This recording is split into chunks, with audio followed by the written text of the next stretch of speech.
भारतीय जनता पक्ष व निवडणूक आयोगाने विधानसभेच्या निवडणुकीत मतांवर दरोडा टाकून लोकशाहीचा गळा घोटला आहे। भाजपा व निवडणूक आयोगाची ही अभद्र युती लोकशाहीला कलंक लावणारी आहे। लोकशाहीचे रक्षण करण्यासाठी तसेच मतदारांच्या हक्कासाठी काँग्रेस पक्ष 25 जानेवारी रोजी राष्ट्रीय मतदार दिनी राज्यभर जिल्हा व तालुका स्तरावर तीव्र आंदोलन करणार आहे, अशी माहिती महाराष्ट्र प्रदेश काँग्रेस कमिटीचे अध्यक्ष नाना पटोले यांनी दिली आहे।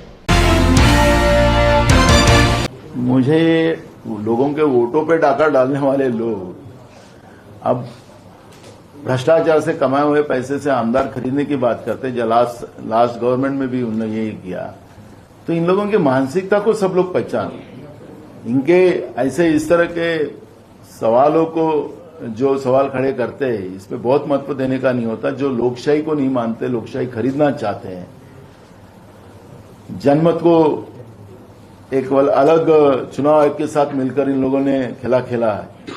और जो हम बार बार कहते हैं और कहेंगे हम, और कल भी हमारा आंदोलन है महाराष्ट्र में कि चुनाव आयोग ने जो बदमाशी की है उसका तो हम उससे सवाल करेंगे, उनसे जवाब हम लेंगे और उनसे हम आखिरी तक लड़ते रहेंगे, क्योंकि हम लोकशाही को दिन दहाड़े उसका गला घोटने नहीं देंगे। क्योंकि जिस तरह से वोट बढ़े हैं वो कैसे बढ़े हैं, कहां से बढ़े हैं, समय तक उनने कैसे वोट ये करवाया, बढ़ाया। और दूसरा, जो रात के अंधेरे में आपने 76 लाख वोट किए उसके फुटेजेस हमें चाहिए। कौन से बूथ पे कहां लाइन लगी थी, और वो मांगने का अधिकार हमारे पास है।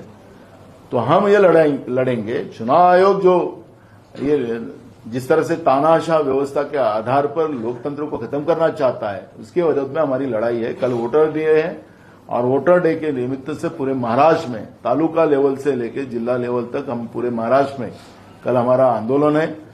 और वोटरों को हम कहेंगे, जनता को हम कहेंगे, क्योंकि मैं हवा में बात नहीं कर रहा हूं। तुम केंद्र सरकार के हेल्थ विभाग के जो आंकड़े हैं, 18 से ऊपर के जो प्रौढ़ जो लोगों की संख्या है हमारे महाराष्ट्र की, वो संख्या का आंकड़ा आप देखिए, और वोटर लिस्ट में आंकड़े जो बड़े हैं वो देखिए। जो संख्या हमारे महाराष्ट्र में नहीं है, केंद्र सरकार के आंकड़े के आधार पर वो संख्या महाराष्ट्र में कैसी बढ़ गई? तो चुनाव आयोग ने तो हमें जवाब देना चाहिए।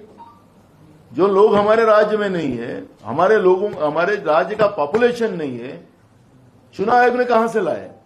और आखिरी दिन तक, फॉर्म भरने तक, आखिरी दिन तक इन लोगों ने नाम उसमें डालने का काम किया है। ये पहले कभी नहीं था। 15 दिन पहले बंद हो जाता था, फिर ऑब्जेक्शन आते थे। चुनाव आयोग ने जो गड़बड़ किया है उसके आधार पर हमारी लड़ाई रहेगी। तो ये लोकतांत्रिक व्यवस्था की लड़ाई है। हमने आजादी देश को दिलाई कांग्रेस ने, और कांग्रेस से लोकतंत्र बचा के रखेगा, और वो लड़ाई कांग्रेस लड़ेगी। मऊ में भी हमारे नेता राहुल गांधी जी 27 तारीख को इस लड़ाई का आगाज करेंगे।